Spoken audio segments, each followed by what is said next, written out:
மலேசியாவில் எதிர்க்கட்சித் தலைவர் அன்வர் இப்ராஹிம் மீதான இரண்டாவது ஓரின சேர்க்கை வழக்கில் அவருக்கு 5 ஆண்டுகள் சிறை தண்டனை விதிக்கப்பட்டிருக்கிறது. இதனால் அவரது அரசியல் எதிர்காலம் கேள்விக்குறியாகியுள்ளது.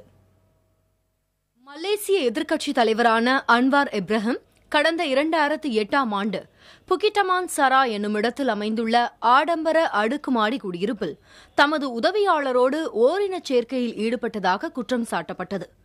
முதலில் உயர்நீதிமன்றம் அவர் நிரபராதி என தீர்ப்பளித்தாலும் இவ்வழக்கில் திருப்புமுனையாக கடந்த ஆண்டு மார்ச் மாதம் 7ஆம் தேதி மேல்முறையீட்டு நீதிமன்றம் அவருக்கு 5 ஆண்டு கால சிறை தண்டனை விதித்து தீர்ப்பளித்தது.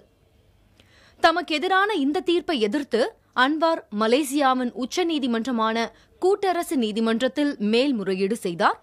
அவ்வழக்கில் இன்று தீர்ப்பு வழங்கப்பட்டுள்ளது. காலை முதலே புத்ராஜயாவில் அமைந்துள்ள நீதித்துறை கட்டடத்தின் முன்னதாக அவரது ஆதரவாளர்கள் திரண்டனர். அன்வருக்கு நீதி கிடைக்க வேண்டும் என்ற பதாகைகளோடு முழக்கங்களையும் எழுப்பினர்.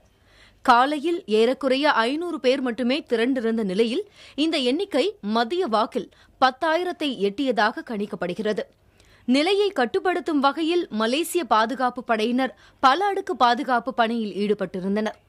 மலேசியாவில் அதிக செல்வாக்கு பெற்ற தலைவர்களுள் ஒருவராக திகழும் 71 வயது அன்வர் இப்ராஹிமின் அரசியல் வாழ்க்கைக்கு மிகப்பெரிய கேள்விக்குறியை ஏற்படுத்தியுள்ளது 5 ஆண்டு கால சிறை தண்டனை தீர்ப்பு.